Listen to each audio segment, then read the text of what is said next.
이번 시간에는 입사부터 퇴사까지의 노동법적 쟁점 중에서 입사 후에 맞닥뜨리게 될 문제에 대해서 살펴보도록 하겠습니다.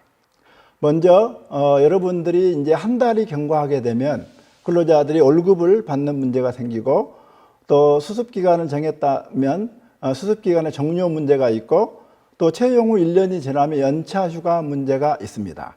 물론 연차휴가는 그때 말씀드리겠습니다만은 실질적으로는 한 달이 지난 후에부터 문제가 됩니다. 그 다음에 채용 당시에 기간제로 채용했을 때 채용 후에 계약기간의 만료 문제가 되는데, 이런 것들을 살펴보도록 하겠습니다. 먼저 한 달이 경과했을 때 월급의 지급 문제가 있는데, 여기서 문제 드는 것이 통상임금 계수라고 하는 것입니다. 예를 들면 하루 8시간 주 40시간의 사업장에서 통상임금 계수라고 하는 것이 있는데, 이 시간은 209시간이 되겠습니다. 왜 209시간이 나온지를 말씀드리면, 하루에 8시간 주 40시간 근무하고 거기에다가 주휴수당 8시간을 더해서 주게 되면 한 달에 209시간 분의 임금을 지급을 해야 합니다. 그래서 여러분들이 주 40시간의 사업장에서는 209시간 분의 임금을 받을 수 있습니다. 그래서 209시간 분의 임금에는 실제로 일한 시간은 174시간 되는데 주휴수당이 약 35시간 분이 들어가 있어서 209시간이 되겠습니다. 그 다음에 이제 5인 이상 사업장에서 주로 문제가 됩니다만은 가산임금을 지급해야 하는 문제가 있습니다. 가산임금을 지급해야 될 사유는 5인 이상의 사업장에서 연장근로, 야간근로, 휴일근로를 할 때입니다. 이랬을 때는 통상시급의 50%를 가산해서 지급을 해야 합니다. 그 다음에 이제 이런 연장, 야간, 휴일근로 가산 사유가 중복될 때는 중복되는 것마다 또 가산해서 지급을 해줘야 합니다. 근데 이번에 법이 바뀌면서 휴일에 근로한 경우에는 휴일 근로에 대해서는 50%를 가산해주고, 휴일 근로의 일에 만약에 8시간에 넘어간 것만 연장 근로로 가산을 해주면 되겠습니다. 그렇다면 연장 근로라고 하는 것이 무엇인가? 연장 근로라고 하면 하루에 8시간 이상이나 또 주 40시간 이상을 넘는 근로를 했을 때를 연장 근로라고 합니다. 이 모든 개념들은 아무 말도 안 한다면 주 상시 근로자 수가 5인 이상일 때를 전제로 하는 개념입니다. 그 다음에 야간 근로라고 하면 해 떨어질 때 밤에 하는 근로가 야간 근로가 아니라 밤 10시부터 새벽 6시 사이의 근로를 야간 근로라고 합니다. 자, 휴일 근로라고 하는 것은 휴일에 근로하는 것을 말합니다. 휴일에는 법정 휴일이 있고 약정 휴일이 있습니다. 법정 휴일은 법에 정해진 휴일입니다. 법정 휴일에는 가장 중요한 것이 일주일에 한 번씩 돌아오는 주휴일이 있고, 또 1년에 한 번 있는 5월 1일 근로자의 날이 있습니다. 그리고 최근에 문제가 되는 것들이 있는데 해당 부분에서 말씀드리도록 하겠습니다. 그 다음에 약정 휴일이라고 하는 것은 당사자 사이에 특별히 휴일로 정해놓은 날을 말합니다. 그러면 당사자 사이라고 하면은 근로자나 사용자 사이에 근로계약서나 취업규칙, 또 단체 협약에서 휴일로 정해놓은 것들을 말합니다. 예를 들면 설날을 휴일로 정할 수도 있고, 회사 창립일을 휴일로 정할 수도 있고, 노조 창립일을 휴일로 정할 수도 있습니다. 이런 식으로 당사자 사이에 정해놓은 휴일을 약정 휴일이라고 합니다. 휴일이라고 하는 것은 애초에 처음부터 근로 제공의 의무가 없는 날을 말합니다. 또 법정 휴일 부분이 나왔습니다. 이 법정 휴일이라고 하는 것이 법정 공휴일이 문제가 있는데, 최근 근로자에게도 법정 공휴일이 적용이 되게 되었습니다. 그런데 이제 사업장의 사정을 고려해서 순차적으로 적용이 되는데, 올해 2020년부터는 상시 근로자 수가 300인 이상인 사업장부터 모든 빨간 날, 이런 빨간 날이 근로자에게도 휴일로 적용이 됩니다. 그리고 2021년 내년부터는 상시 근로자 수가 30인 이상인 사업장까지 법정 공휴일이 휴일로 적용이 됩니다. 그리고 그 다음 연도 2022년부터는 상시 근로자 수가 5인 이상인 사업장에서부터 모두가 법정 공휴일을 휴일로 적용을 받게 되었습니다. 그 다음에 이제 한 달이 경과했을 때 월급을 지급을 하는 문제가 생기는 문제를 하고 있는데요. 그 월급의 구성, 그 내역을 보면 그 표에 한번 봐보겠습니다. 5인 이상 하루 8시간 주 40시간인 사업장에서 근로자의 월급이 아래와 같을 경우 총액을 봤더니 224만 원인데 기본급에서 주휴수당 포함한 금액이 170만 원이고 직책수당이나 기술수당이나 자격수당, 사실은 노동법적으로는 같은 의미입니다. 직책수당, 하고 있는 업무의 어떤 그 난이도의 직급이 높은 것을 때 주는 수당이 직책수당이고, 또 수행하는 그 업무를 처리하는데 특별한 기술을 요구할 때 주는 게 기술수당이고, 그 다음에 자격수당 이런 것들이 엄밀한 의미에서 같은 개념입니다. 이런 수당으로 39만 원이 나갔을 때, 그리고 연장근로수당이 이제 15만 원이 나갔을 때 그런 경우를 예를 들어 보겠습니다. 첫 번째 문제, 기본급에는 주수당이 포함되어 있는가? 우리 월급제 근로자에서는 기본급 안에 주휴수당이 포함되어 있습니다. 그래서 아까 말씀드린 대로 주 40시간제 사업장에서는 주휴수당 포함해서 209시간분을 지급을 해야 합니다. 그런데 이제 두 번째 볼까요? 통상임금 산정 시에 포함되는 임금 항목은 무엇이며 통상시급은 얼마인가? 그 다음에 세 번째, 연장근로가 10시간 이루어진 경우에 연장근로수당을 얼마를 지급해야 되는가를 봐보도록 하겠습니다. 하루 8시간, 주 40시간의 소정근로에 대해서 지급하기로 한 기본적인 급여 항목을 말합니다. 그 다음에 주휴수당이라고 하는 것은 일주간의 소정근로일을 개근한 근로자에게 일주에 평균 1회 이상 휴일이 보장되면서 유급으로 지급되는 수당을 말합니다. 대부분의 근로자들의 경우에 일요일 날 쉬면서 돈이 나옵니다. 그날이 바로 주휴수당이 되겠습니다. 그러나 사업장의 형편에 따라서 반드시 일요일을 유급휴일로 할 필요가 없습니다.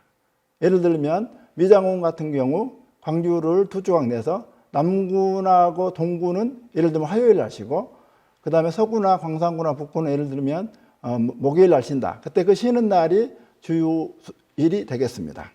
그 다음에 이제 직책수당이라고 하는 부분은 이제 예를 들어서 직책수당이라고 하면 소장이나 과장 등에게 지급되는 수당을 말하는데, 수행하는 업무의 책임성이 큰 것에 대한 보상 수당이 되겠습니다.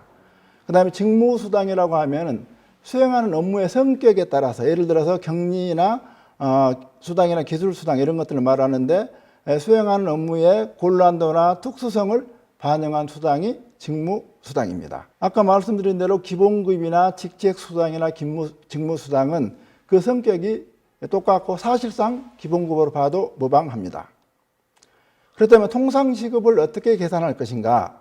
이 사례에서 통상임금은 기본급과 성격이 같은 직책수당 등이 해당이 됩니다. 그래서 통상시급은 근로자의 통상임금을 소정근로시간으로 나눈 것인데, 이 사례에서 보면 209만 원을 209시간으로 나누면 통상시급은 10,000원이 되겠습니다. 그 다음에 이 사례에서 연장근로가 10시간 이루어졌다면 50%를 가산해서 통상시급 10,000원에다가 10시간에다가 1.5배를 가산해서 15만 원을 지급을 해야 합니다. 여러분들의 계산의 편의를 위해서 시급을 10,000원으로 맞추고, 이게 그냥 수학 문제가 아니기 때문에 그렇게 맞춘 겁니다. 그 다음에 이제 대부분의 사업장에서 수습계약을 하는 경우가 많습니다. 그럼 수습계약과 관련해서 쟁점을 한 3가지 정도로 봐보겠습니다. 먼저 수습계약은 취업규칙에 규정되어 있는 것으로 족한가? 근로자 개개인의 동의는 필요 없는가 하는 문제가 있고, 그 다음에 수습기간 중에도 최저임금의 100%를 꼭 지급해야 하는가 이런 문제가 있고, 그 다음에 수습기간 중이나 종료 후에 자유롭게 해고할 수 있는가 이런 문제들이 있습니다. 하나하나 살펴보도록 하겠습니다. 자, 수습계약은 취업규칙에 되어 있는 것만으로는 부족합니다. 자, 수습계약이 성립하기 위해서는 근로자의 명시적인 명확한 의사가 있어야 됩니다. 따라서 다른 말로 표현하면 근로계약서에 수습계약이라고 명시되어 있어야 수습계약이 성립하는 것이지, 취업규칙에만 수습계약에 관한 내용이 있다고 해서 수습계약이 성립하는 것은 아닙니다. 두 번째, 자, 수습기간 중에도 최저임금의 100%를 지급해야 되는가? 수습기간 중에는 일반적으로 최저임금의 90%만을 지급할 수가 있습니다. 그런데 수습기간은 반드시 3개월로 할 필요는 없고, 업무의 성격에 따라서 6개월이 될 수도 있고, 아주 고난도 어떤 그 업무의 성격에 따라서 1년이 될 수도 있는 겁니다. 그러나 90%까지 지급할 수 있는 기간은 3개월에 하나입니다. 그런데 여기 이제 단서가 붙었는데, 근로계약 기간이 1년 이상이어야 됩니다. 그래서 1년 이상의 근로계약을 하면서 또 단순 노무직이 아닐 때, 그럴 때 수습계약직 근로자에 한해서 3개월까지 최저임금의 90%를 지급할 수가 있습니다. 그 다음에 수습기간 중이나 또 수습기간의 종료 후에 해고를 자유롭게 할 수 있는가? 결론부터 말하면 수습계약도 일반 근로계약과 거의 차이가 없습니다. 수습계약이라고 하는 것은 해제권이 유보된 어떤 특수한 근로계약으로 보고, 수습계약 시에 이미 근로계약이 체결됐기 때문에 일반 해고와 거의 차이가 없습니다. 그렇지만 이제 수습기간 중의 해고에 대해서는 사용자에게 좀 더 폭넓게 인정해서 일반 해고가 정당한 사유가 있어야 하는데 반해서 수습기간 중 해고는 합리적인 사유가 있는 걸로 족하다고 판단을 하고 있습니다. 이론적으로는 이렇게 정당한 사유와 합리적인 사유가 구별이 되지만 실무에서는 참 구별하기 어렵습니다. 그래서 수습기간 중에도 해고시키기는 굉장히 어렵다, 이렇게 판단하시면 되겠습니다. 그 다음에 이제 연차 휴가에 대해서 보도록 하겠습니다. 먼저 기본 내용을 봐보겠습니다. 6년 근속자의 경우 연차 휴가는 몇 개 발생하는가?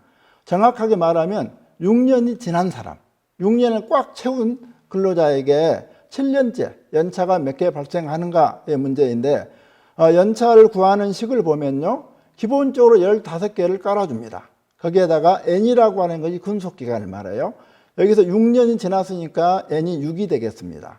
거기서 마이너스 1을 하고 그걸 2로 나눠서 1보다 같은 수만을, 많거나 같은 수만을 더해줍니다.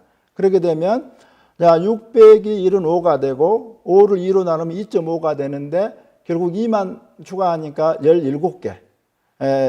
그래서 6년 근속하고 7년째 근로자에게는 17개의 연차휴가가 발생하게 됩니다. 연차휴가 내용을 법조문을 한번 더 보도록 하겠습니다.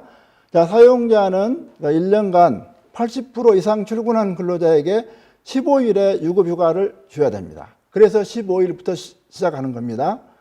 그 다음에 사항이 좀 말이 어려운데,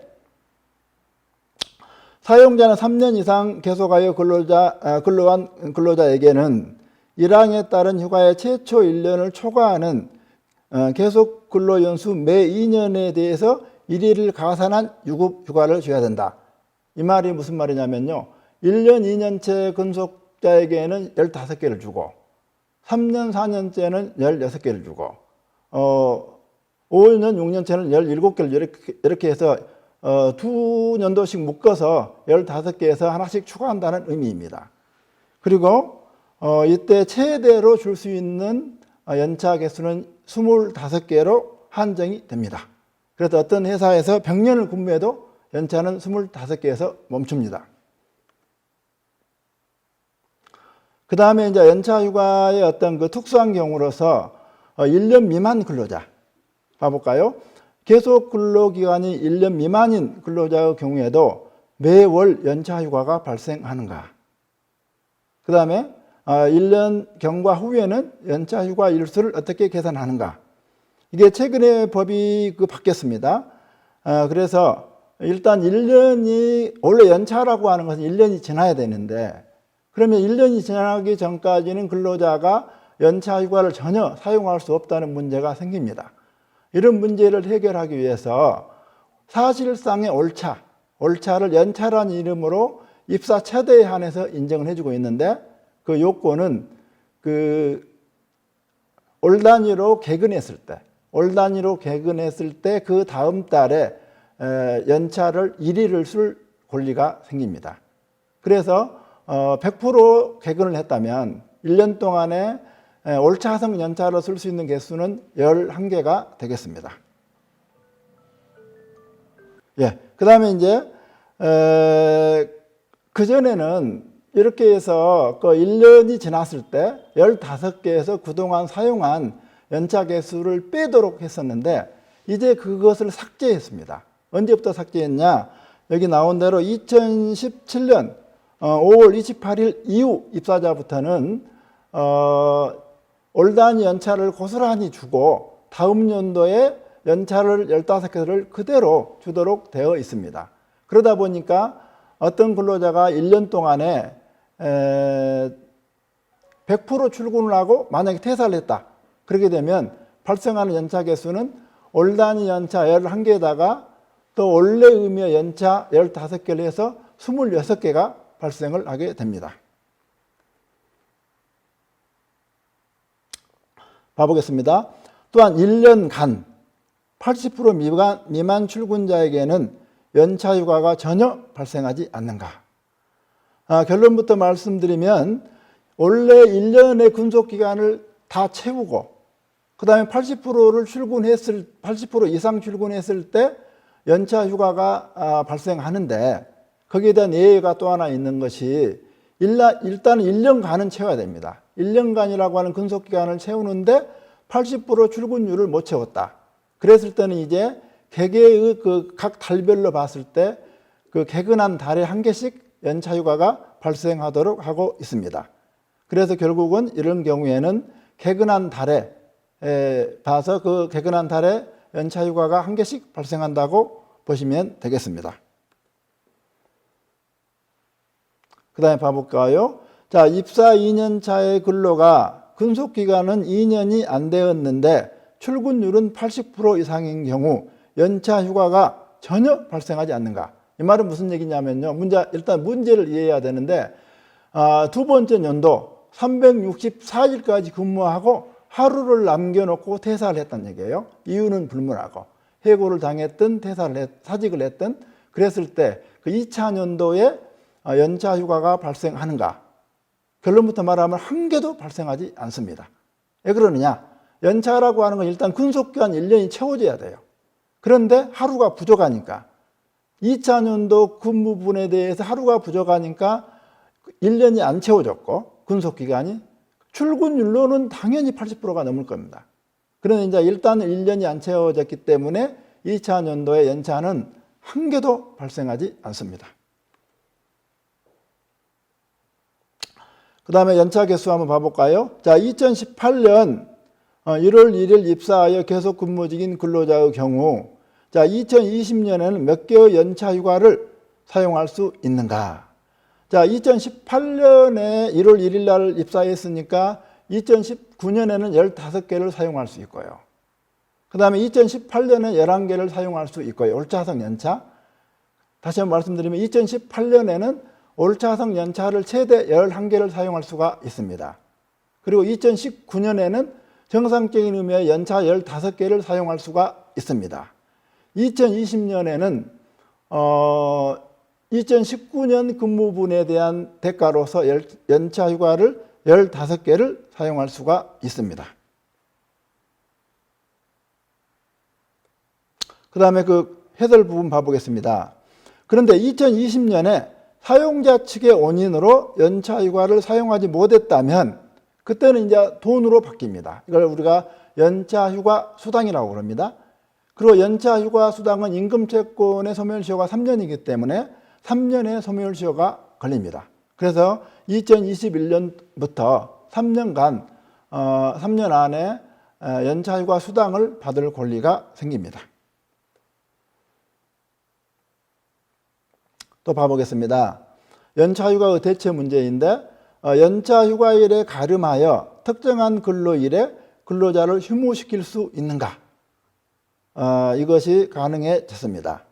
무슨 얘기냐면 우리가 지금까지 그 일반 근로자들은 흔히 말하는 공휴일, 빨간 날 그 휴일이 아니었습니다. 그래서 3.1절 날도 가서 일해야 됐고 광복절 날도 가서 일해야 됐습니다. 심지어는 추석날, 구정, 명절 다 가서 일해야 됩니다. 그런데 이제 현실적으로 그때 일을 대부분 안 하고 있거든요.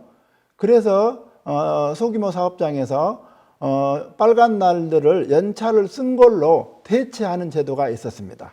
근로자 대표를 뽑아서 근로자 대표가 사용자하고 합의하면 그 빨간 날 연차를 쓴 걸로 하자. 이게 바로 연차 대체 합의입니다.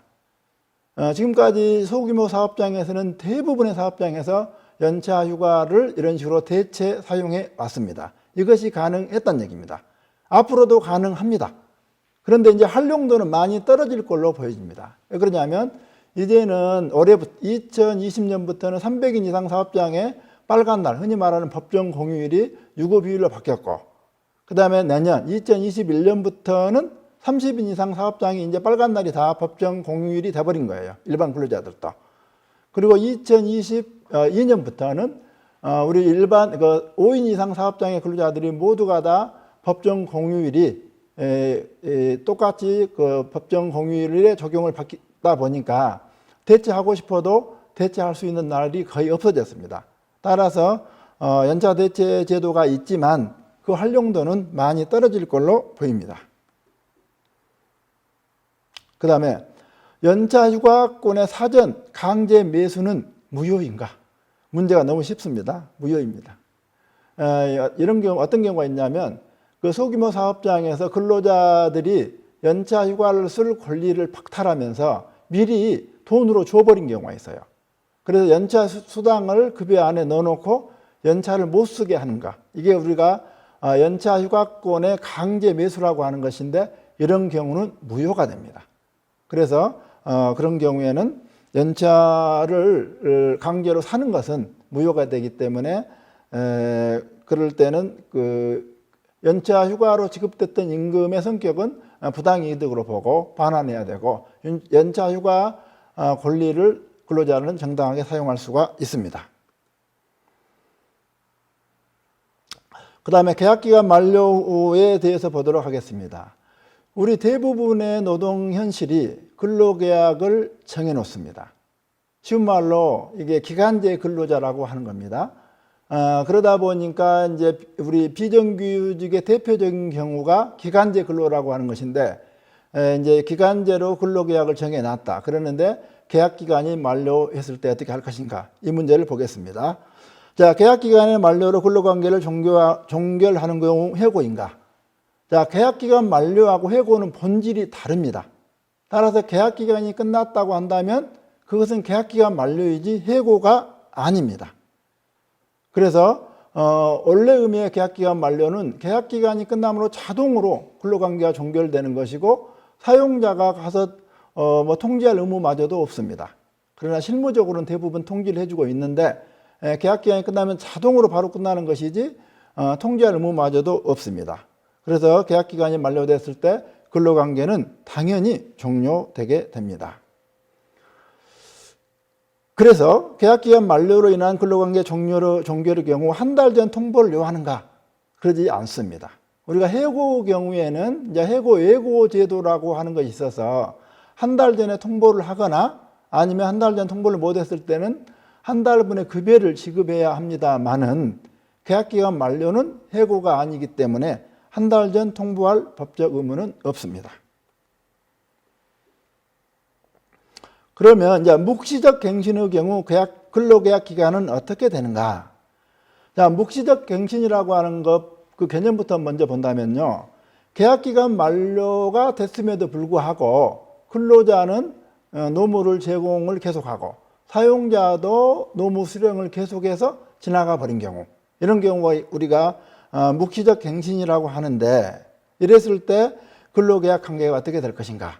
그때는 종전의 근로계약과 동일한 조건으로 갱신된 것, 새롭게 바뀐 걸 우리가 갱신이라고 하죠. 새롭게 바뀐 걸로 봅니다.